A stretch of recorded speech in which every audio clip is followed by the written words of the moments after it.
Namaste to all. I am so happy to present this video on occasion of the 8th International Day of Yoga. This video is submitted to Kendriya Vidyalaya AFS Akulam and Kendriya Vidyalaya Army Camp Pangot. First of all, give my gratitude to the respected principal Sri Kumaramohan Sir, KVAFS Akulam, and the principal in charge, respected Maya Madam, KV Pangod. I am so proud to present this video, especially this is the occasion of we are celebrating the Azadi Ka Amrita Mahotsav, 75th year of independence. So this year, because of this reason, we have celebrating the International Day of Yoga in a very grand functions, different functions.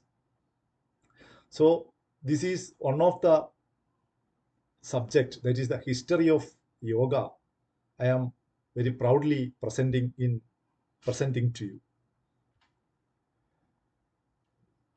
The theme for International Day of Yoga 2022 is Yoga for Humanity. So let me introduce myself. I am Biju. I am a yoga teacher. For the last several years, I am working with Kendriya Vidyalaya Sangat. So let us have a history of yoga. So for starting with the Vedas, because this is the Vedas means knowledge. It is nothing religious because these are the assets of our culture. So Vedas are the first thing. There are 4 Vedas mainly: Rig Veda, Yajur Veda, Sama Veda, and Atharva Veda. In Rig Veda, the the related to yoga things, it is mainly discussed or mentioned in the Rig Veda only. There are another, after these 4 Vedas, there are sub Vedas there: Ayurveda, Artha Veda, Dhanur Veda, and Gandhara Veda. So these are the sub Vedas. Again, it is classified into Shiksha, Kalpa, Vyakarana, Nirukta, Chandas, and Jyotisha. These all are called Ubangas or components. So again, there are, after that, the sub division are called Shad Darshan: Nyaya, Vaisheshika, Sankhya, Yoga, Mimamsa, and Vedanta. These are the philosophies of India.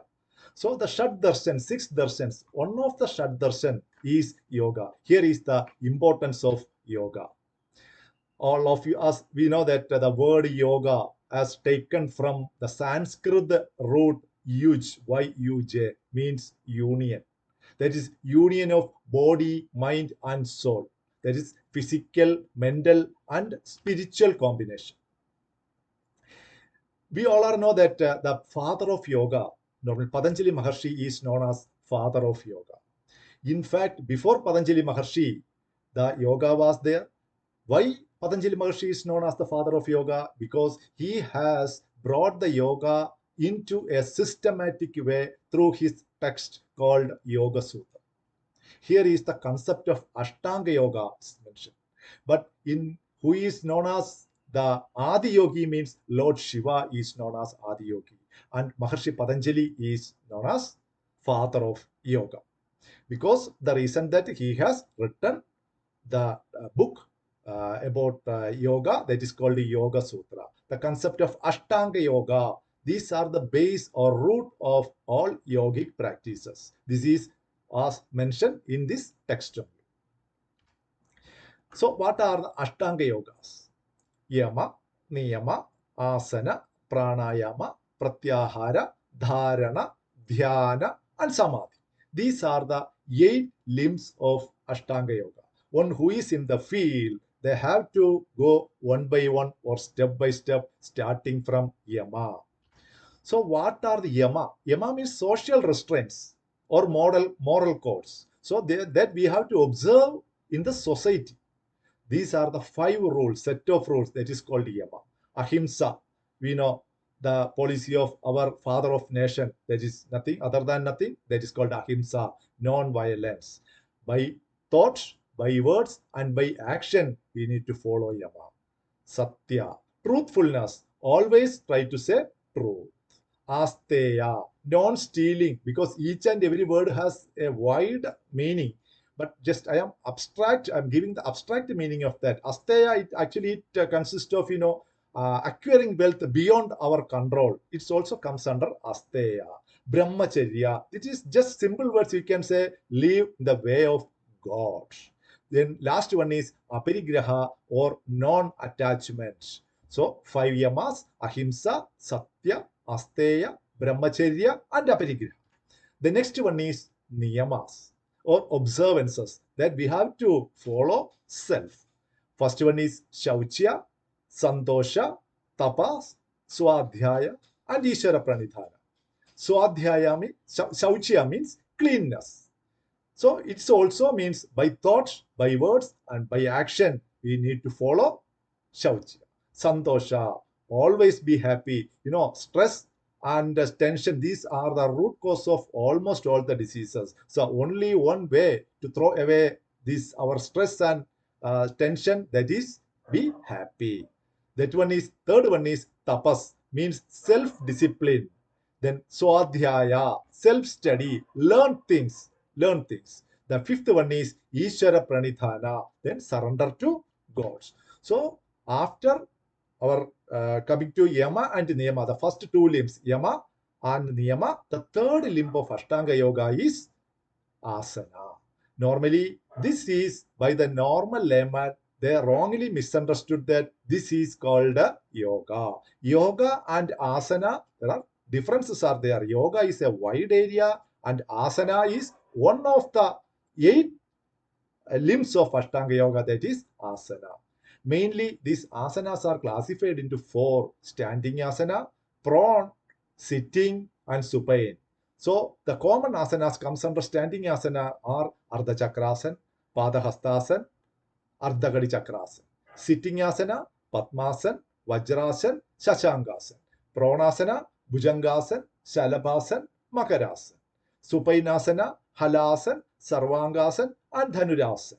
Prone position means lying position facing down. Supine position means lying position facing up. Then comes to pranayama. So after yama, niyama, asana, the fourth limb of Ashtanga Yoga, that is called pranayama. Prana plus ayama. Prana means life force, ayama means to control or to regulate. So control or regulation of prana is called pranayama. Normally, as per yogic science, the breathing process, it has been divided into inhalation, exhalation, and retention. In yogic words terms, it is called inhalation means uraka, exhalation means rechaka, retention or holding is means kumbhaka. Kumbhaka also in 2 types, that is antar kumbhaka and bahir kumbhaka. When we breathe in and hold, that is called antar kumbhaka. Breathe out and hold, that is called bahir kumbhaka. The commonly used different pranayamas are, some of the pranayamas are Nadi Shuddhi pranayama or Nadi Shodhana pranayama, Brahmari pranayama, Shitali pranayama, Shilkari pranayama, and Sadanta pranayama. So after pranayama, the yama, niyama, asana, pranayama, pratyahara. Fifth, the limb of Ashtanga Yoga is pratyahara, that is withdrawal of senses or control of senses. Then dharana. Dharana means concentration in one point. Dhyana means meditation. Dhyana, it is very familiar to everyone.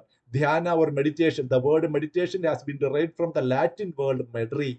Medri means to heal. So this is the only one tool to heal our mind. The eighth limb of and the last limb of Ashtanga Yoga, that is called Samadhi. This is a state of super bliss, and not in the sense it is a death stage. It's a state of super bliss. According to these are the Ashtanga Yoga, 8 limbs of Ashtanga Yoga. Then, as per yogic science, our body has been made up of Pancha Kosha or 5 shets. They are Annamaya Kosha, Pranamaya Kosha, Manomaya Kosha, Vijnanamaya Kosha, and Anandamaya Kosha. Annamaya, that is physical body. That is because if there is any problem with our Annamaya Kosha, the rectification measures are diet, then asana, then kriya. In kriya, it means in a cleansing process. In yogic sense, kriya means cleansing process. There are shat kriyas are there. Kapalapati, Tradaka, Neti, Dauti, Nauli, Basti. So these are the kriyas according to yogic science. So for our any problem with our Annamaya Kosha, the rectification measures are control diet, do asana, do kriya. Then the second layer, the inner layer, second layer is called pranamaya kosha or pranic body or energetic body. The any problem with our pranamaya kosha, the rectification measure is do pranayama or breathing exercise. The third inner layer is manomaya kosha or mind body. That's called also called emotional body. Any problem with our mind, the rectification measure is to do meditation. Then it is called another layer is called inner layer is called Vijnanamaya Kosha or intellectual body. Because we know, because the ignorance is the most problems. The reasons for most problems, ignorance. So acquire knowledge. So acquire knowledge means through books, attending satsangas. These all the ways we can develop our or acquire our knowledge. That is called a Vijnanamaya Kosha. The the inner layer, the most inner layer, the fifth layer, that is called Anandamaya Kosha or bliss body. The rectification measure is self-service. The word we are calling as Karma Yoga. This is so these are the Pancha Kosha concept: Annamaya Kosha, Pranamaya Kosha, Manomaya Kosha, Vijnanamaya Kosha, and Anandamaya Kosha. In another one is that called 5 principles of good health. So according to World Health Organization, they have given the definition of health. It is not merely an absence of diseases, but it is a complete physical, mental, social well-being. So according to yoga, we add one more option that is called a physical, mental, social, and spiritual well-being. Then only we can say that we are in healthy. So the 5 principles of good health. Then 5 P's. The 5 P's are called proper diet, proper exercise, proper breathing, proper relaxation, and proper attitude. If any one of these one is missing means we can make sure that there is something wrong with us. So try to maintain proper diet, proper exercise, proper breathing, proper relaxation, and proper attitude. Proper diet. According to yogic science, diet is classified into sattvic diet, rajasic diet, tamasic diet. Sattvic diet or yogic diet. So it is a pure vegetarian diet. Rajasic, the name itself, Rajasic, Raja, the kings, it's a hot-tempered nature. That type of foods we are having, our nature will be hot-tempered. It is more spicy. Tea, coffee, or these beverages comes under Rajasic diet. The tamasic diet, this is the normally we are having, because we cook the food and keep in the refrigerator, and we are make it again hot and we are having. So this is called a tamasic good. It is not tamasic diet. This is not at all good for health. So what to eat, how to eat, when to eat, how much to eat. So these are the important things we need to take care about proper diet. Then proper exercise. Proper exercise, any type of exercise. We can do physical exercise and yogasana. There are few differences between physical exercise and yoga. It doesn't mean that physical exercise is bad and yogasana is good. Both are good. But there are some difference that I am pointing out. Normally the physical exercise, we are, getting tired. But while doing yogasana, because it is very clear that we will be in energetic. The body stiffness also, it is caused due to physical exercise. But doing yogasana, body becomes flexible and elastic. So in physical exercise, our outer muscles are exercised. But in yogasana, internal organs as well as external parts are involved. So breathing also will be systematic, unsystematic in physical exercise, and yogasana, we are giving more importance for movements as well as our breath. So more space is required for the physical exercise, and little space, actually we can do it in our bedroom, and we need one piece of cloth or yoga mat to do yogasanas. So these are the proper exercise comes the difference between the physical exercise and the yogasanas. Then proper breathing. So pranayama helps us to improve sleep quality. increase mindfulness, reduce high blood pressure, improves lung function, enhances cognitive performance. These all we will get through do proper breathing. Then proper relaxation.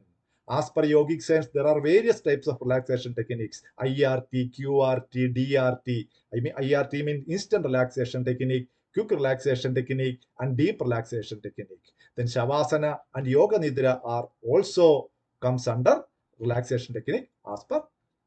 Then proper attitude, the fifth, proper diet, proper exercise, proper breathing, proper relaxation, and proper attitude. The stress is the root cause, as I mentioned earlier. Stress is the root cause of almost all the diseases.